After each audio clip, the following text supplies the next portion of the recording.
understand how to work with an autocratic father, if you understand that, okay, my father's leadership style is autocratic, this is what he does, there's a way you know how to navigate his actions, how to work with him, how to be a child that connects with the father. I feel like that's why so many times there's a gap between parents and their children, because parents don't understand the children and the children don't understand the parents. When we come to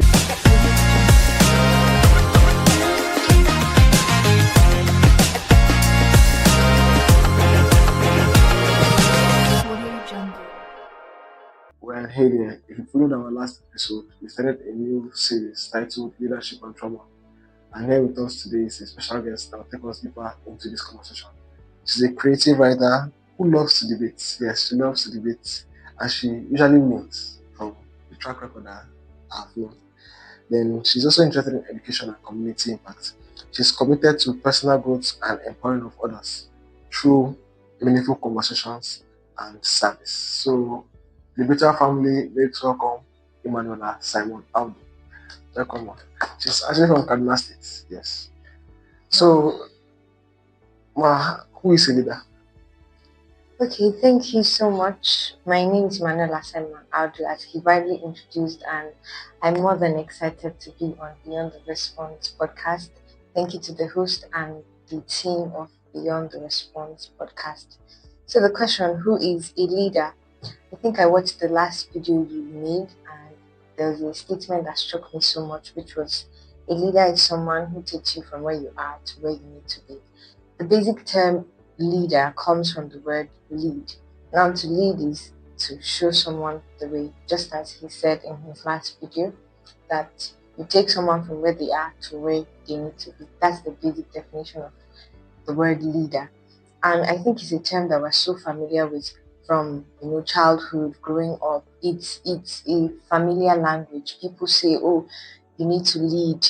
In our homes, it's a normal thing for your parents to say, "Oh, don't you know you're the elder one, or you have younger siblings? You're supposed to lead them." So, in as much as you might not necessarily, some people don't have an English definition of the word, but they know what it means just from how they have been oriented to be, like from childbirth and all of that, growing up, their childhood. So yeah, a leader, I agree with that so much. It's someone that takes you from where you are to where you need to be. Yeah, it's actually important that you enter this discourse and discuss. I think you are breaking it down to something that many can relate to. Yeah. So I think briefly we'll just extensively we'll discuss the various type of leadership styles. Then we'll move to the next. All right. So I think we should start with the autocratic. Okay. So yeah, leadership styles. I like to just explain things before we talk about them. So what is leadership style? A leader now, as we have established, that is someone who takes you from where you are to where you need to be. There are several ways these people do it. There are several ways this leader does it. A leader is not just someone who occupies a positional office or an official position. I think it's more than that. It goes down to our everyday life and businesses. Students, as a student, you might be in a leadership position in your house.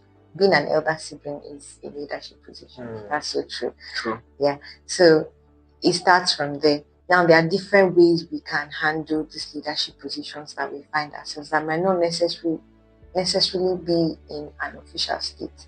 So, like you said, the autocratic. It's a leader who is decisive. You know what we call strict parenting?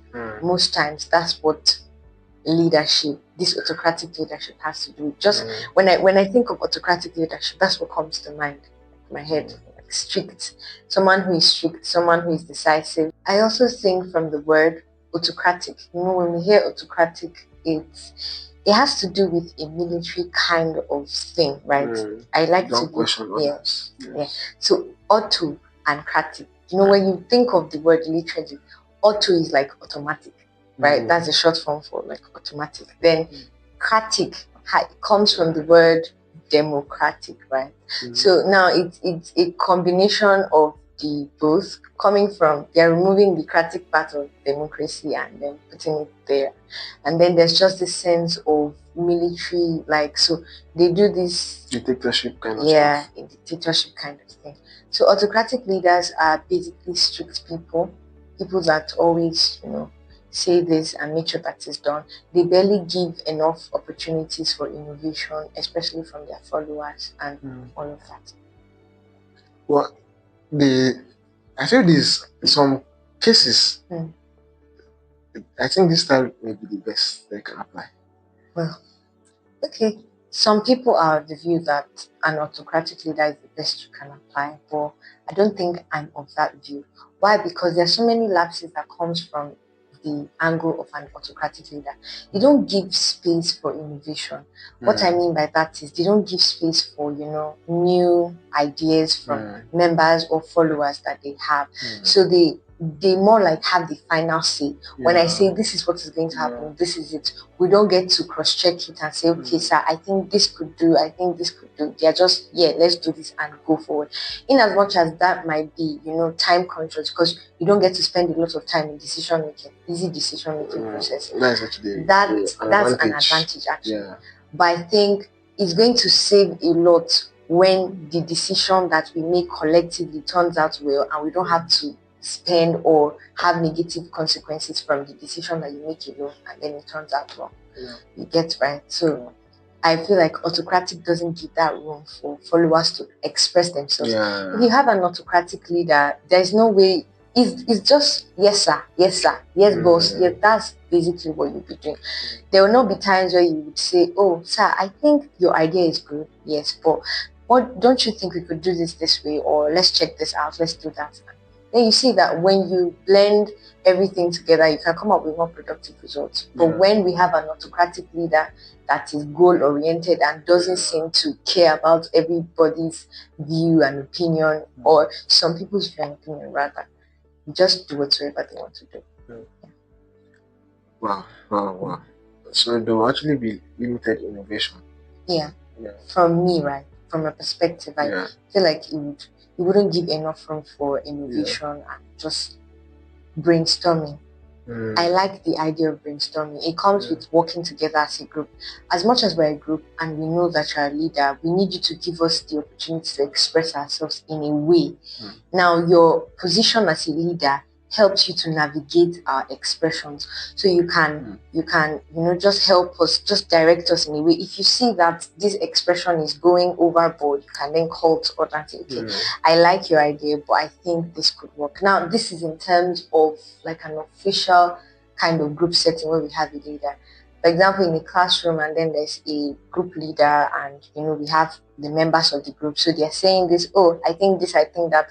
I've worked on a couple of projects with my classmates here, and there are times where everybody's just throwing ideas and saying, no, let's do this, let's do that, let's do this.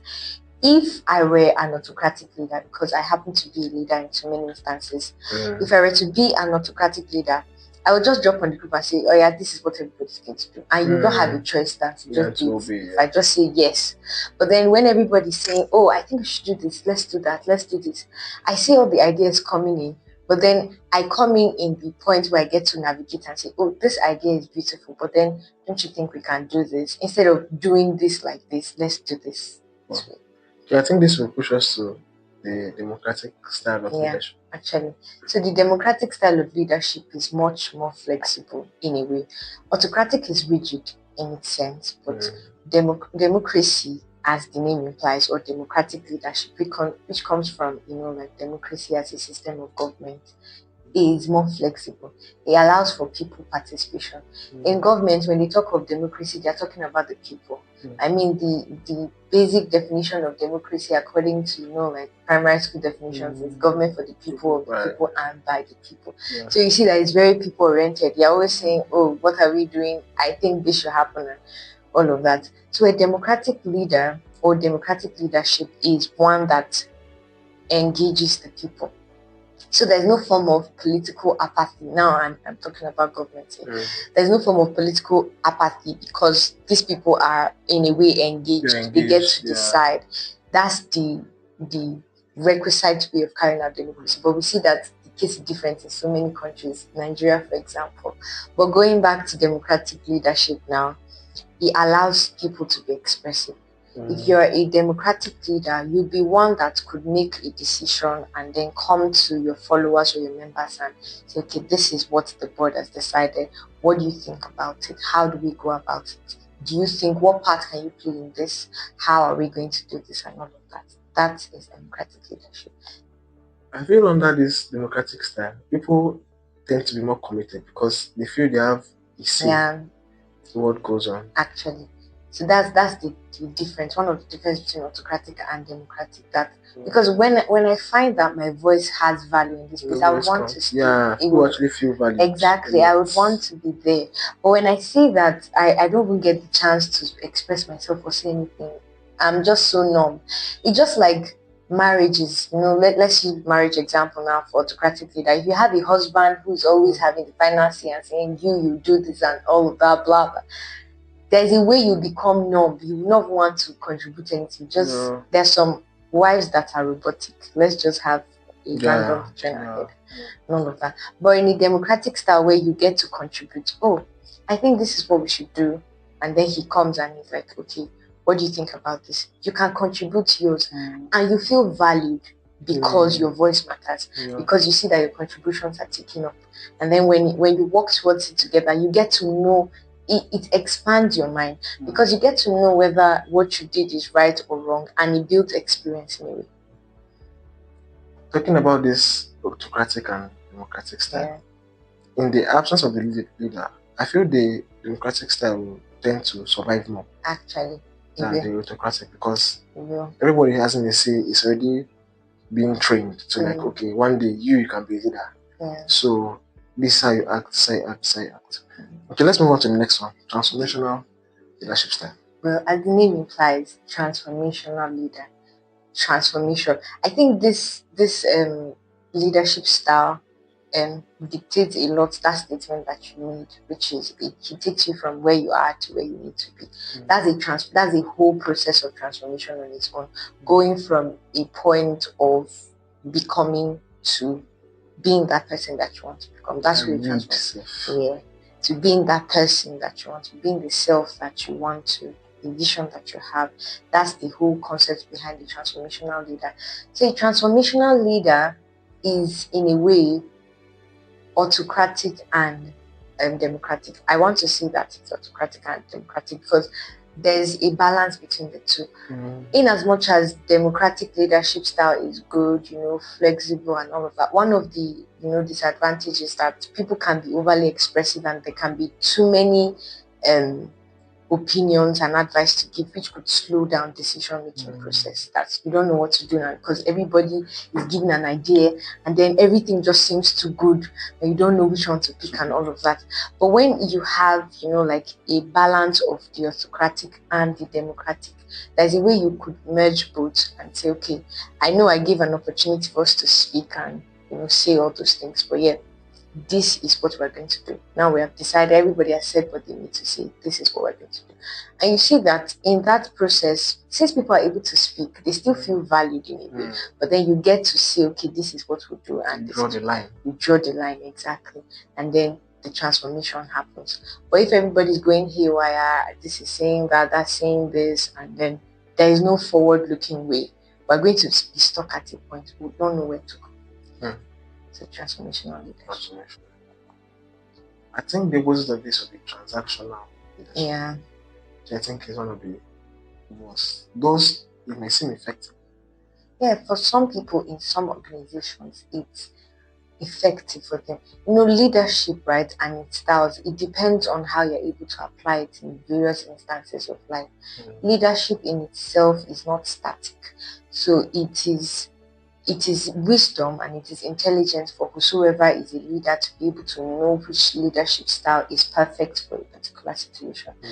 I don't think anybody who is a leader should come up with that, assumption, because there is a dominant leadership style that everybody has, in them.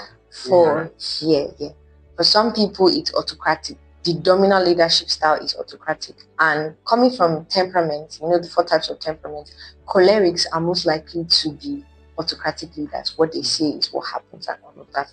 But then again, there'll come a point where you need to apply a different leadership style, Yeah. because when you want to be autocratic, it's not going to work out. People will not even give you a sense of, Yeah. so it's knowing when and how to apply those leadership styles and, get a way forward. Yeah, I think as leaders, it's good that you hold your values should be Yeah. stiff, but Yeah. the paths Yeah. to achieving your goals can be flexible. Yeah. I think because if the road should bend and you are still stiff on that path, Exactly. it will break. The entire Exactly. thing will break. Wow, wow, wow. So I think this will bring us to situational Yeah. leadership style. I think to me, that is actually kind of the best because Okay. you study your team, Mm. you study the situation. Mm. Then based on your team and situation, you find out which style is best. Whether are they competent enough? Please just Can comment they on do comment, this? comment on And this. they do that. Situational leadership, just as you said, study your team, know which one are they competent enough. That's like drawing the line. That's, you're creating a balance, just checking out these people, what can they do, and then you check their level of competence and you give them what they know how to do. That's basically it for situational leadership. So I don't necessarily have much to say about situational leadership. Okay, this will be our last one. But I think it's actually the most dangerous, unless it's fair. Because if you allow people to do, and I think this is something that's happened to a particular nation that starts with N and end and A. Okay. Because the leader is elected in, then appoints officials, but he leaves them unchecked because he considers them allies. Okay, first, before we discuss, what is laissez-faire? Laissez-faire. When I first heard the word right, laissez-faire, in my head, it sounded like lazy. Like that's what it just sounded like, lazy leadership. Because I'm like, laissez-faire, what's the name? That's not an English word, by the way. I think it's French. So in my head, it's like lazy leadership. And then when I saw the concept of leadership, I'm like, I think it has that may be lazy. Yeah, the leader. Because why would you just leave your people unchecked? You just believe that these people are competent enough, they can do that. So yeah, that's laissez-faire leadership. Yeah, I feel if your team is, they are mostly, what you do is mostly tied to creativity. Like people have to innovate something, and these people are going to be competent and experts. Okay, I feel in that sense, now you can allow them to express themselves. That's true, but don't leave them unchecked. Yeah. No matter how competent a person can be or express or whatever, it is never advisable to leave them unchecked. Keep a track record of their actions, what they do, because there's this thing we say in governments that, I think I've forgotten the name of the scholar who said it. It says power corrupts and absolute power corrupts absolutely. I don't know if you've heard it. So what that implies is when somebody has power, there's a way it can corrupt the person. And then when you now give them absolute power itself, that's like absolute corruption more. So in as much as they're competent enough and you trust them, I believe that. But there's a way, the human mind can be there's a way it needs to be guarded at all times. Don't trust them too much. Trust them actually, but not to the point where you let them to themselves. There's always the point of checking. Knowing that this is it. Just checking, making sure that whatever they're doing is right on track. It wouldn't hurt if you check them. It don't hurt to prevent abuse of power. Knowing that I have power, but I'm in check. I mean, I'm a competent guy, right? But I think we're just beating around the bush. We're not necessarily giving examples. So let's see for the laissez-faire now. Just imagine a family setting where you have parents, right? And then they just say, "Oh, I've brought up this child," they just let them live this carefree life. Because like I think I was telling you that leadership is like parenting or coaching. That's one of the basic forms of leadership that we need. Because from childhood growing up, an average child grows up with his father and his mother. That's the picture of an average child. So they are the ones that teach this child. They show them the way. They take them from where they are at birth to where they need to be at a point in life before other people take over. So if you have a father or a mother that is always like, "Oh, I trust you can do what you need to do, you can do that," you know how these things go. There's some people can be wild. I'll give an instance with myself. There was a time where my parents, they left. I think I was the only one in the house. I was with my sister and my siblings, right? So they left us at home and they were like, "Okay, they're going out," something like that. I think they went to work, so I can't really remember. But I was alone with my siblings. And I know the things we would do in the house. Like we go to the kitchen, just there's Milo, milk and all of that in the kitchen. You just go there, go and just do your thing. Well, normally if they were around, you guys were not. Exactly. So Right. they left us at home because they had work to do. Quite alright. But then there's a level of trust that they had with us. Like, okay, these people can do by themselves. But then see what we're doing at home. Now imagine, parenting or houses where their parents don't even care what they do. They trust them enough and say, oh, my child is doing well. So maybe when they're in school, they don't even call them and say, oh, how are you doing? Hope you have eaten. Hope you didn't go anywhere. All of that. So the child just has this carefree attitude that there's no sense of discipline. For fair leadership, I don't think he has a sense of discipline in itself because it gives the reign to the followers as he just lead and go. And that's dangerous. That's risky. Actually, that's risky. We see the consequences around us. We see people living their lives, just doing whatever. So while watching this now, I'll be wondering like, what concern which kind of style did they use? Just they lead what they some don't even envision themselves as being leaders. So I know everybody, one of a woman, is a leader because it's either you're leading people or you're leading yourself. The first person you're supposed to lead is actually yourself before you can be worthy enough to lead others. So what is the importance of identifying your leader's leadership style? Well, your leader's leadership style is something you need to identify if at all you want to, let's use it, if at all you want to be an effective, follower or just help out the ministry of your leader. Now, just like you said, people don't see the importance. Why should I know what this person is doing? Why should I understand what my leader is doing and all of that? Because the dominant culture that people have towards leadership is you're the leader, you should know what to do. Everybody drops the burden on you. They don't even care what you just make sure you're leading and make sure whatever you're doing it right. And producing results. Yeah. Produce results, be productive, do what is right. They don't even care. That's why leaders, they don't always have the opportunity to fall and rise again. You have to keep going because there's so much expectation on you, so much burden. But when you have followers that understand what leadership is, and that leadership is not just for the leader but also for the followers, it will do you well.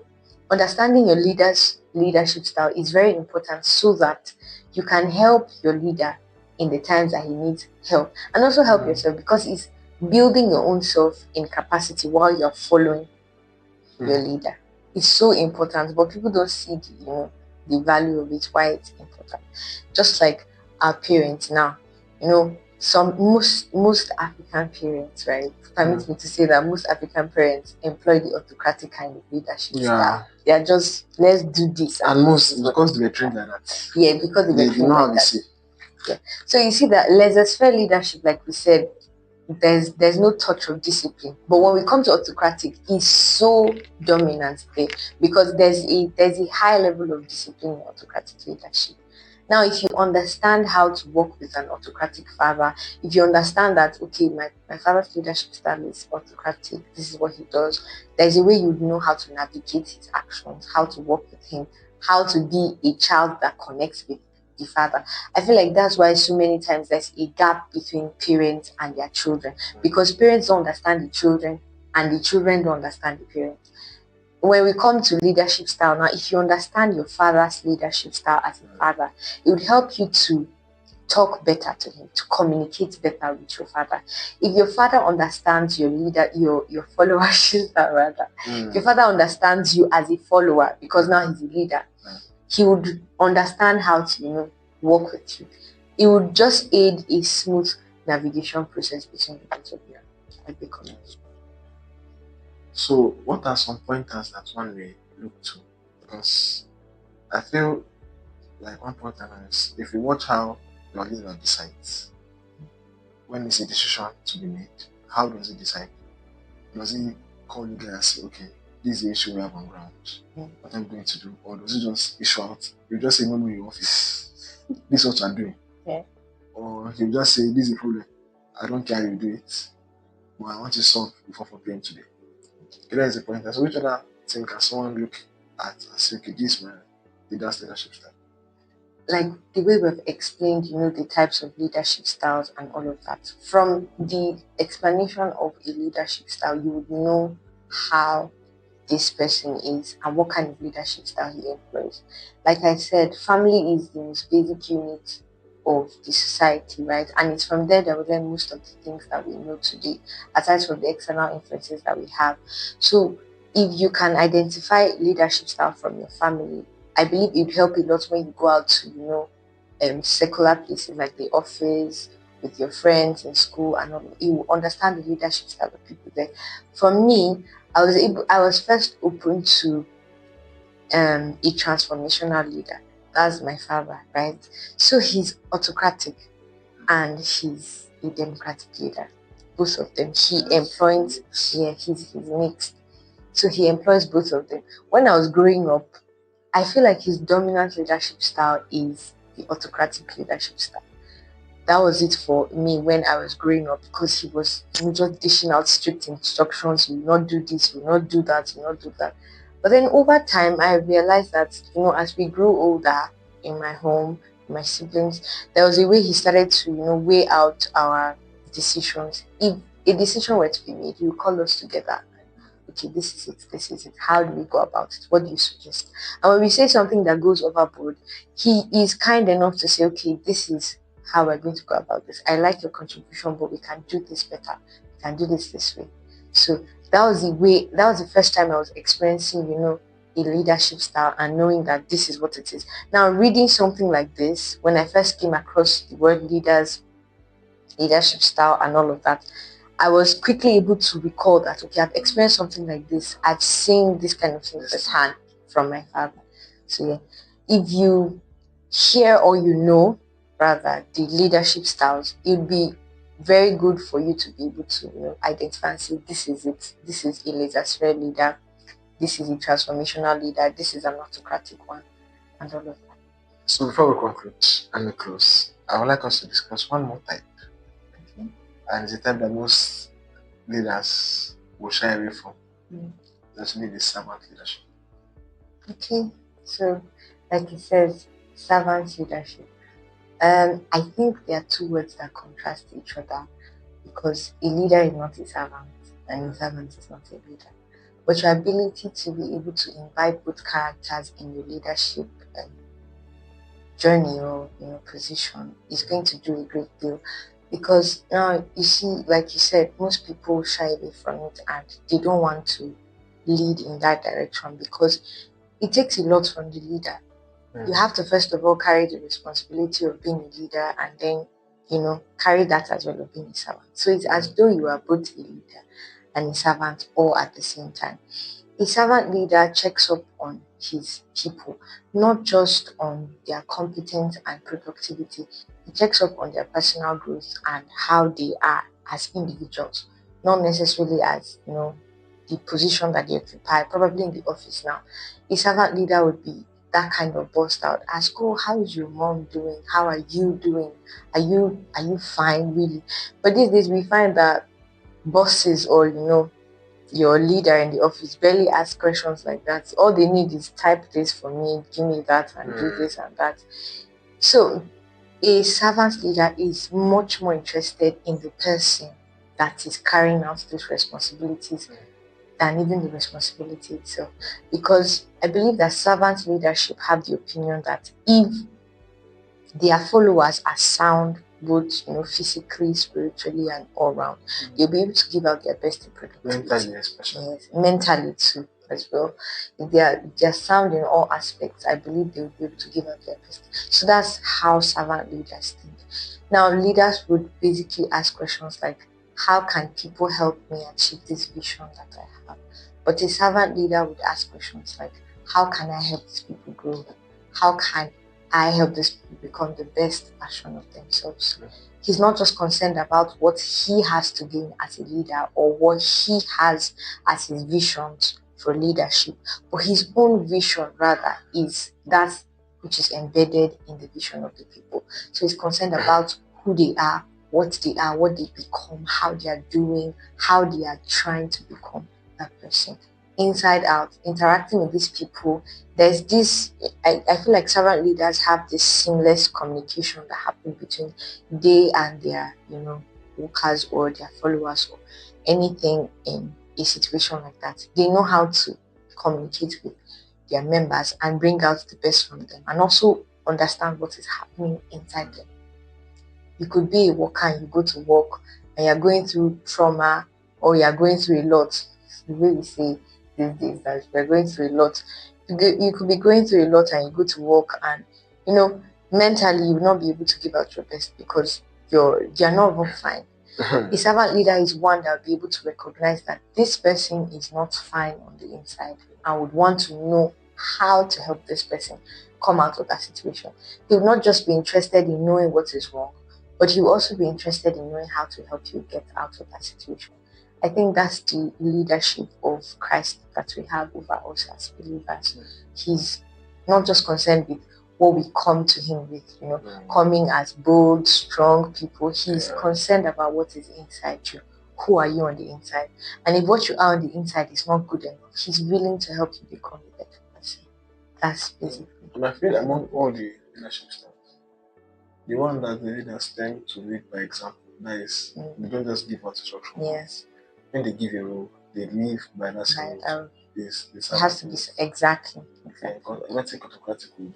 No, autocratic doesn't care. Yeah, likely won't count.